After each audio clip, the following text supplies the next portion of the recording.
प्रधानमंत्री मोदी को मन की बात सीधा प्रसारण आपन को नहीं जाऊँ। दर्द भरे गाने हो, हर इमोशन को उन्होंने अपनी आवाज से जीवंत कर दिया। एक कलाकार के रूप में उनकी महानता का अंदाजा इसी से लगाया जा सकता है कि आज भी युवा पीढ़ी उनके गानों को उतनी ही शिद्दत से सुनती है। यही तो है टाइमलेस आर्ट की पहचान। अक्कीनेनी नागेश्वर राव गारू ने तेलुगु सिनेमा को नई ऊंचाइयों तक पहुंचाया है। उनकी फिल्मों ने भारतीय परंपराओं और मूल्यों को बखूबी प्रस्तुत किया। तपन सिन्हा जी की फिल्मों ने समाज को एक नई दृष्टि दी। उनकी फिल्मों में सामाजिक चेतना और राष्ट्रीय एकता का संदेश रहता था। हमारी पूरी फिल्म इंडस्ट्री के लिए इन हस्तियों का जीवन प्रेरणा जैसा है। साथियों, मैं आपको एक और खुशखबरी देना चाहता हूं।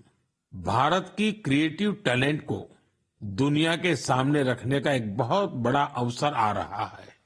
अगले साल हमारे देश में पहली बार world audio visual entertainment summit यानी वेव्स समिट का आयोजन होने वाला है। आप सभी ने दावोस के बारे में सुना होगा, जहां दुनिया के अर्थ जगत के महारथी जुटते हैं। उसी तरह वेव्स समिट में दुनिया भर के मीडिया और एंटरटेनमेंट इंडस्ट्री के दिग्गज क्रिएटिव वर्ल्ड के लोग भारत आएंगे। यह समिट भारत को ग्लोबल कंटेंट क्रिएशन का हब बनाने की दिशा में एक महत्वपूर्ण कदम है। मुझे यह बताते हुए गर्व हो रहा है, इस समिट की तैयारी में हमारे देश के यंग क्रिएटर्स भी पूरे जोश से जुड़ रहे हैं। जब हम $5 ट्रिलियन इकोनॉमी की ओर बढ़ रहे हैं, तब हमारी क्रिएटर इकोनॉमी एक नई एनर्जी ला रही है। मैं भारत की पूरी एंटरटेनमेंट और क्रिएटिव इंडस्ट्री से आग्रह करूंगा, चाहे आप यंग क्रिएटर हो या एस्टैब्लिश्ड आर्टिस्ट, बॉलीवुड से जुड़े हो या रीजनल सिनेमा से, टीवी इंडस्ट्री के प्रोफेशनल हो या एनिमेशन के एक्सपर्ट, गेमिंग से जुड़े हो या एंटरटेनमेंट टेक्नोलॉजी के इनोवेटर, आप सभी वेव समिट का हिस्सा बने।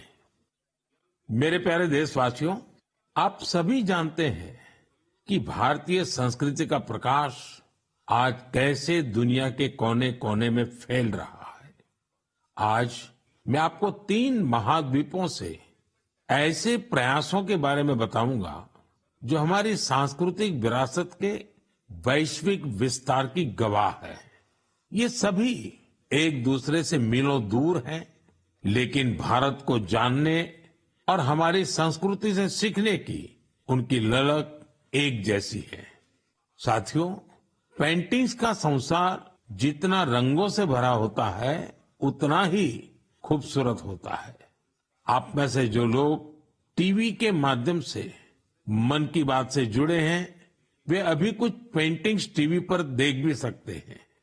इन पेंटिंग्स में हमारे देवी देवता, नृत्य की कलाएं और महान विभूतियों को देखकर आपको बहुत अच्छा लगेगा। इनमें आपको भारत में पाए जाने वाले जीव जंतुओं से लेकर और भी बहुत कुछ देखने को मिलेगा।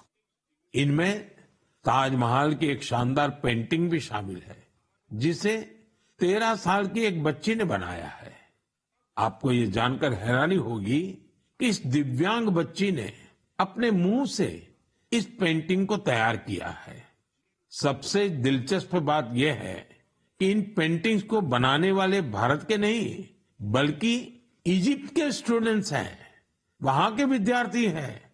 कुछ ही हफ्ते पहले इजिप्ट के करीब 23,000 स्टूडेंट्स ने एक पेंटिंग प्रतियोगिता में हिस्सा लिया था। वहां उन्हें भारत की संस्कृति और दोनों देशों के ऐतिहासिक संबंधों को बताने वाली पेंटिंग तैयार करनी थी। मैं इस प्रतियोगिता में हिस्सा लेने वाले सभी युवाओं की सराहना करता हूं। उनकी क्रिएटिविटी की जितनी भी प्रशंसा किए जाए वो कम है।